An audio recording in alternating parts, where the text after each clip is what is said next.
Hi, it's your nerdy suburban farmer Dave, back with another worm episode. I'm not in the wormery this time. I'm actually in my dining room because I'm going to be sifting the castings from last week that I baited all the worms out of.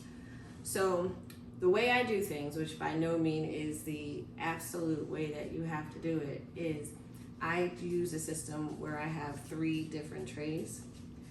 I stacked my 2 sifters. I've got a fine sifter and like a medium sifter that I stacked together. And I put the castings in. Anything that doesn't fall through the medium one, I put in the first bin. Anything that doesn't fall through the fine one, I put in the second bin. And then the third bin gets everything that went through both with no problem. Now the castings themselves are a lot drier. They still have some moisture content, so I can still form a ball, but they're not as wet as they were before, so this is a good time to go ahead and sift them before it gets too dry. So I'm gonna go ahead and let Camerman Dave take care of that and then come back and show you the different piles.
And now that Camerman Dave has done the sifting for me, I have 3 piles. This is the rough pile, the stuff that didn't go through the top mesh, the medium mesh. Usually I'll sift this and see if there are additional worms in here, but this will go to my outside compost, not my inside compost. I found in my bins, it does not break down and it tends to take over in the bins. So I just put this outside in my outdoor compost bin once I make sure that there's no worms in it. Then this pile is the pile from the fine mesh things that didn't go through. This has a much softer consistency than what comes out of the medium sifter, but it still it's got some chunks. Sometimes I'll find worms in here, but it's okay if I find worms in this pile, as I will be putting these back into a bin. I won't be putting this in the outside compost. And then the final product is over here. Now, the finished castings have a dark brown color, which doesn't come through well on the video, but they're very soft to the touch. And again, they're damp enough where I can form a shape, but you can just get rid of it. I keep it in a bin that has holes in it and mesh, because you can't ensure that you've gotten all the worms all the time. And sometimes you'll come back to your castings and find that you have worms in your castings. So I won't feed this, but I do keep it so that the worms can't get out but can get air. This will go into the garden as since it's now June, as a side dressing on the soil or a top dressing on the soil. Everything of mine is already planted, so it's not going to go into any plantings, but this will just get stacked in the indoor garden for use later. This is where the bins that were officially restarted last week, where I put the final bait trays in. So I'm going to take their bubble wrap off.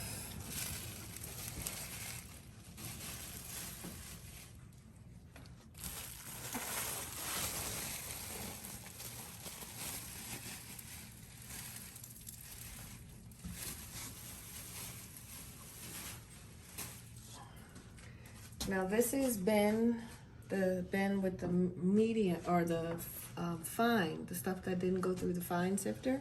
So if there's any worms in here, that's fine.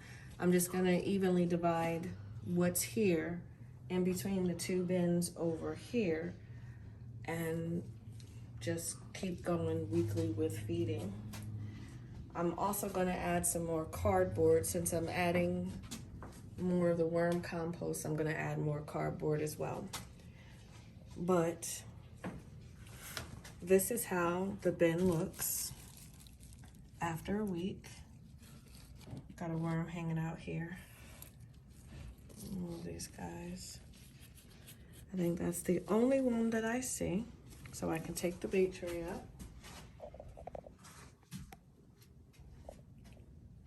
And after a week, I always like to start fluffing the bin away from where I fed the bin,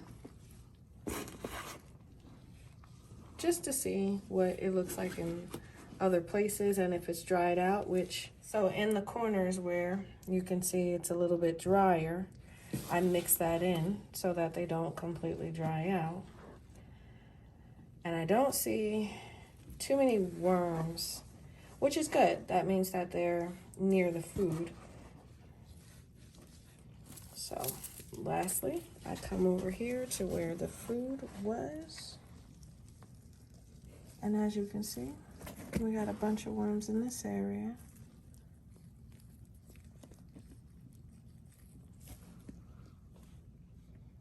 They feel very weird on your hand, so this is not for the faint. If you don't like feeling crawly, creepy things, worm bin's not gonna be for you. Now these white worms are called pot worms, and you'll see them every now and then in your bin. Again, not harmful.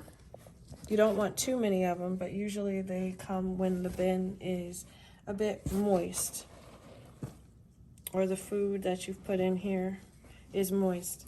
I have no idea where they come from, how they get in. I think it's on the food itself, but it's not a bad thing if you see them. Now I don't see that there's much food left over, so I don't have a problem with doing another feeding. And since it was here the last time, I'm gonna do a feeding in the middle of the bin.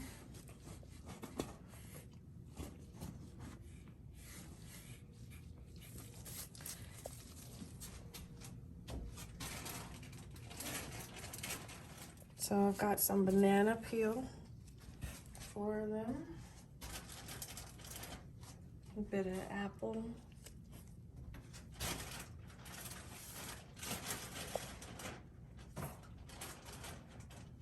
some eggplant, and this should be enough for this bin for a week. And just like I did last time, and sprinkle some of the grit.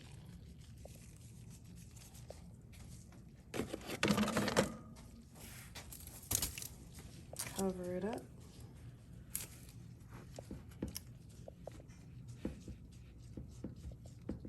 And mark where I fed it.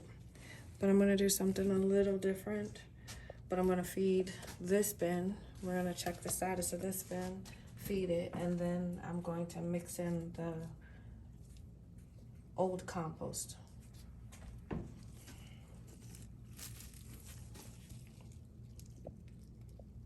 Just checking in this bin to make sure, or on this bait tray to make sure I don't have any worms.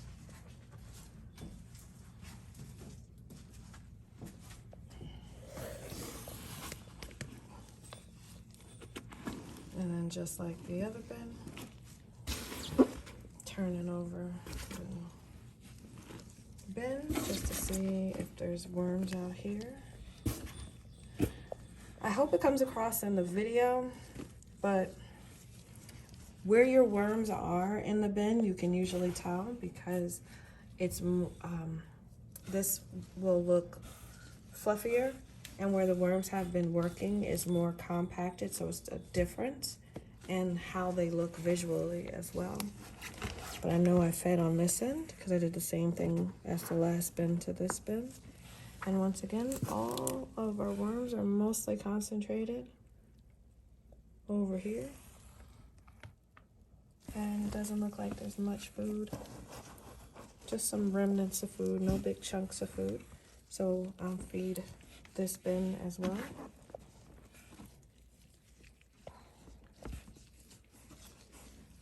Process is exactly the same. Now this is also getting banana peels, and something's controversial, but I find in my bins in moderation, orange is okay. I would never advocate to put a whole feeding of orange peels or any type of citrus, but I've done it before in my bins where I've put the citrus in and the worms were okay. But a lot of people say no citrus. I fed them pineapples before, no problem. So you do what you're comfortable with, and I'm comfortable with giving my worms a little bit of citrus, not a whole heaping.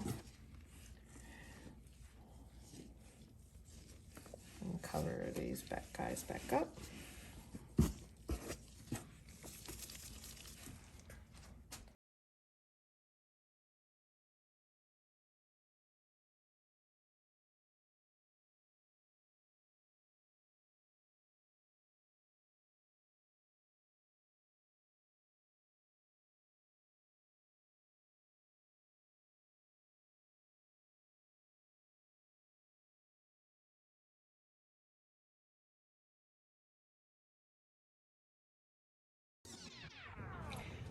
So what I did to finish off these bins is with the fine castings that didn't go through, I mixed them with some cardboard and just laid them on top.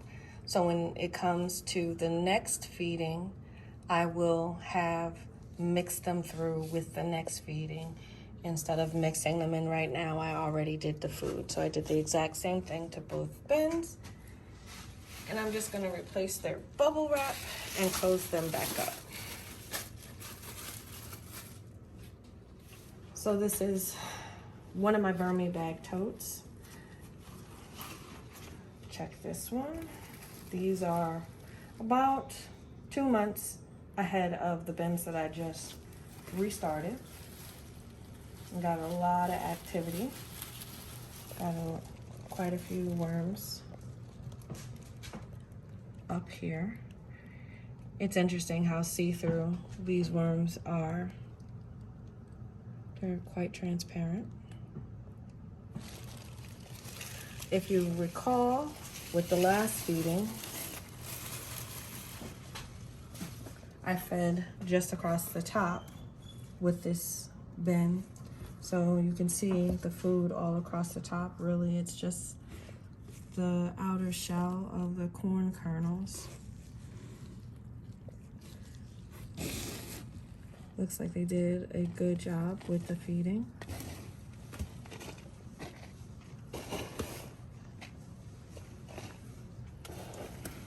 Because I want to keep going with these bins, you can see the material is really broken down, but I wanted to go a little bit longer with this.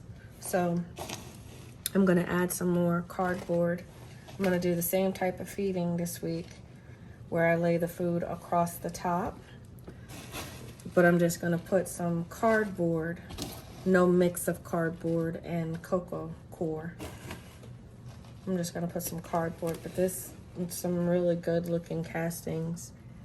It can go a little longer, but there's some nice chunks. There's a worm here, but there's no big chunks of food, no big chunks of cardboard that I see. So normally this could potentially go into the baiting mode where you stop feeding the bin for a couple of weeks, but I'm not ready to do that yet.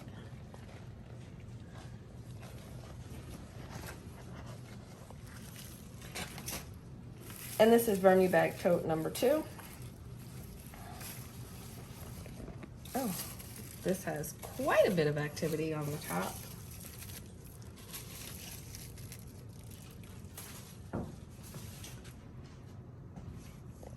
Now with this one, it's dry along the edges, which is okay. You'll find more dry edges with the Vermi bag because it's made to breathe through the lining, so it will get drier.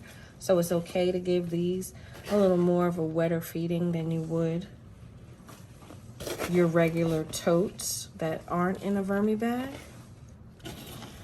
But again, same thing here. I'm digging down. This has a worm ball, but I'm digging down and pulling up material from the bottom. And just like with the sister bin to this one, I'm not seeing a whole bunch of chunks of food, but I do want to mix the drier parts.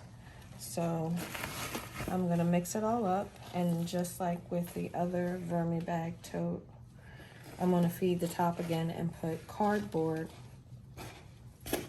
across it to bring the volume up some more, because I'm not ready to harvest either one of these, although these are looking like they could potentially be harvested as well.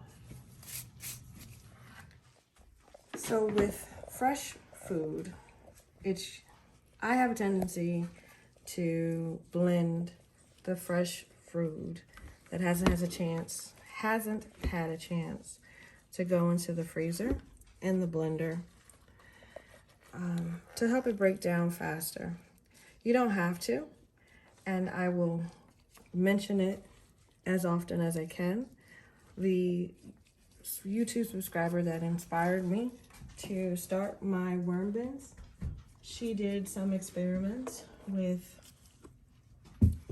large chunks versus small chunks and found that the larger chunks actually worked out better. Oh, I forgot to do the grit. But she found out the larger chunks worked out better than the smaller chunks for the worms to break down. Castings were a little bit better. I used to blend every feeding that I did to the worms, but I don't anymore, except when it's food that I haven't had an opportunity to put into the freezer. And the reason I put it into the freezer is, one, because keeping food on the counter, disgusting. I have a really sensitive nose. so I can't deal with the smell. But two, the main reason I put it in the freezer is that freezing it breaks the cell walls down, the water and all the fruit, so it makes it softer, so it breaks down faster in the bin. So typically my food sits in the freezer until I'm ready for it, but poor planning and life, I did not get to do that this week, so I'm giving the worms fresh food. Another thing I should mention, you might wonder, why am I wearing gloves? Somewhere I read that it's safer not to introduce oils from your hand to worms. I've seen some videos where people just dig right in. They don't care, they use their hands. And I've seen videos where people wear gloves. Might seem counterproductive for someone who's trying to be sustainable to wear gloves, but I buy biodegradable and compostable gloves since I can't touch worms. I can't, so you wear them if you want. It does make it a lot easier for cleanup though.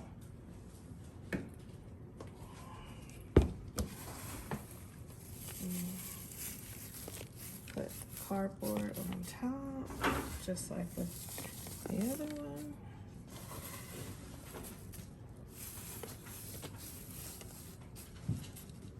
And this one is all done.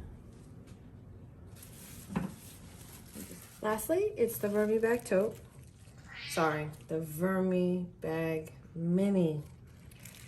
And this one, unlike the other ones, is a flow through, meaning you harvest it from the bottom. I don't think I've ever shown, but it has a zipper area at the bottom. And you unzip this and you pull the castings from under here. But as we take a look at this one, there's a lot of guys coming up for air on the bubble wrap. I really do enjoy this bubble wrap. That's why I keep it in here.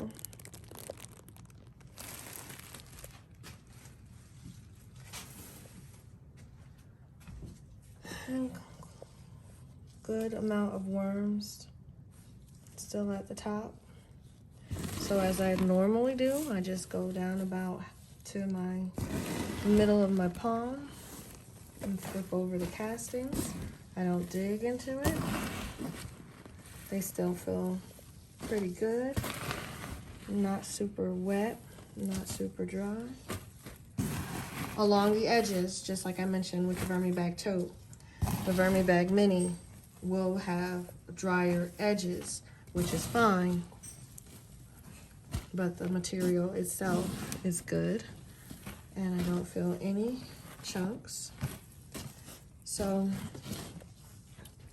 with the tote, again, because it's composting and compacting, I can see that I've had it as high as here before, and now it's down here. So since I have a colony that should have upwards of 3,000, I'm gonna give it quite a big feeding.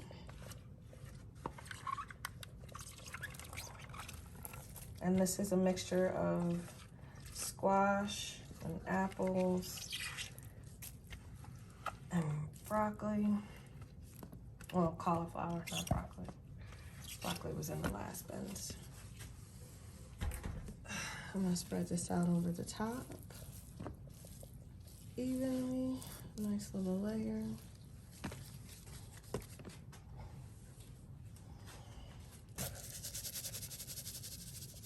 Sprinkle the last of the grit. I have to make some more, and I will do a video on that. But sprinkle the last of the grit.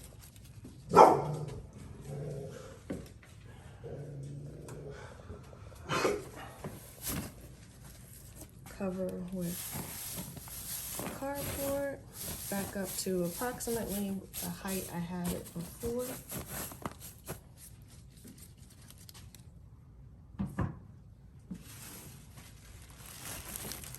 And this one is all done for the week.